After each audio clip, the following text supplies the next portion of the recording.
Bună și bine ați revenit pe canalul meu de YouTube. Astăzi vreau să amestec câteva din slime-urile mele. Am aici slime-uri făcute cu glicerină boraxată și cu pervol, diferite culori, cu sclipici și fără. Și vreau să le amestec ca să obțin un slime mai mare și sunt curioasă ce culoare o să iasă, având în vedere că am folosit și culori deschise și culori închise.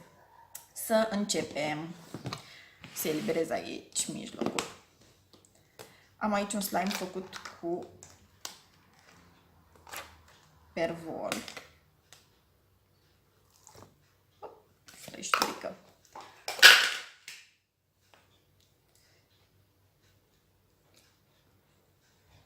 Acesta este tot cu pervol făcut. Este puțin cam lipicios, dar având în vedere că acesta este mai tare, cred că o să fie ok.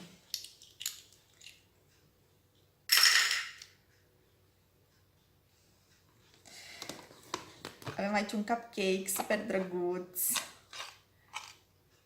și un slime la fel de superb cu sclipici verde.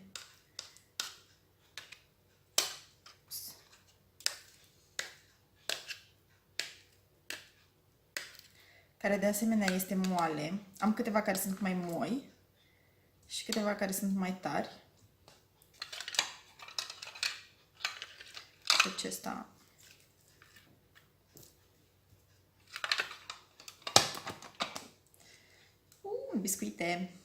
biscuite roz. Avem un slime mauve. Pe acesta l-am colorat cu machiaj de copii în videoul trecut, dacă vă mai amintiți. Aici am o combinație de două slime-uri. Verde și portocaliu. Îi trecem la inimioare. Din nou am un slime mauve.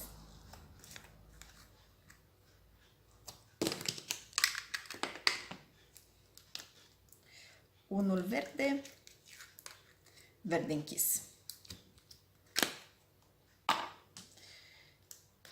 Și slime cu sclipici verde. Acesta este mai moale. Pe acesta inițial am încercat să-l activez cu glicerină boraxată, dar a rămas foarte moale și apoi am pus puțin pervol și este mai ok. Este foarte frumos. Și în ultimul rând, ursulețul.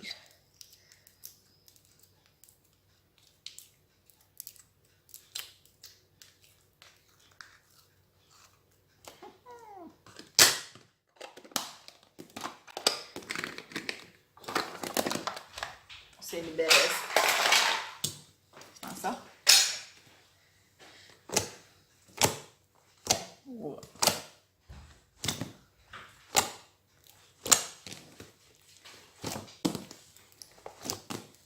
Să le amestecăm.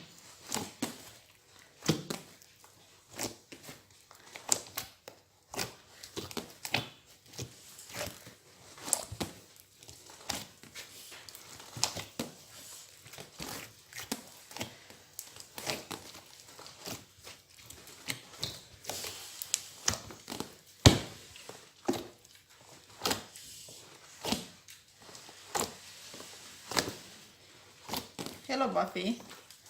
Ce faci? Draki, hai vin aici! Hai vin aici!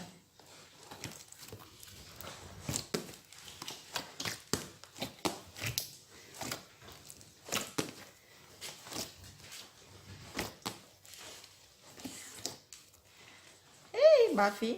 Ce avem aici? Îți place cum miroase?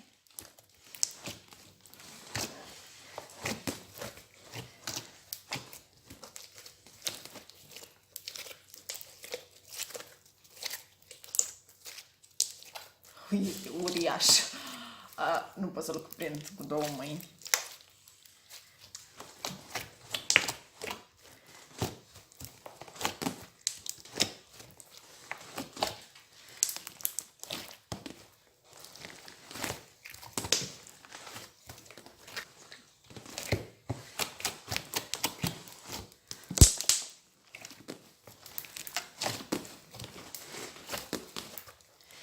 Cred că o să iasă un mauve Probabil că da.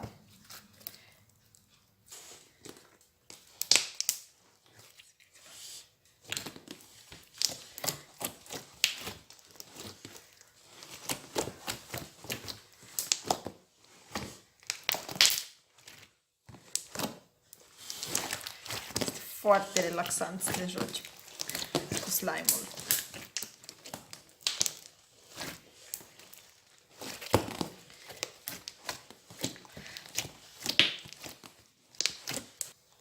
Se pare că nu iese mov, cum am spus, este o altă culoare. Nu-mi dau seama ce culoare. Gri. Oricum, după cum v-am spus, am pus slime-uri și mai moi și ceva mai tari ca textură, dar oricum acesta este perfect. Este suficient de elastic.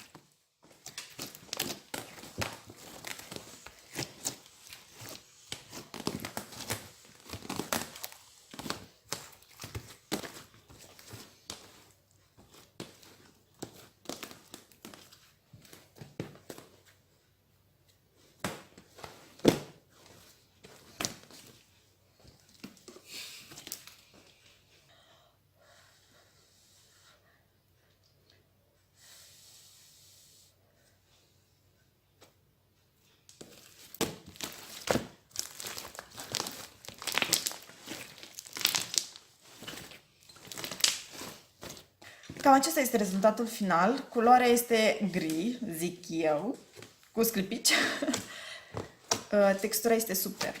Este elastic, este foarte moale. Perfect să te joci cu el. Dacă v-a plăcut clipul de astăzi, nu uitați să dați like, share și subscribe. Aștept în secțiunea de comentarii ideile voastre de video. Să-mi spuneți ce fel de video ați vrea să mai vedeți pe pagina mea. Vă mulțumesc că ați fost alături de mine și astăzi.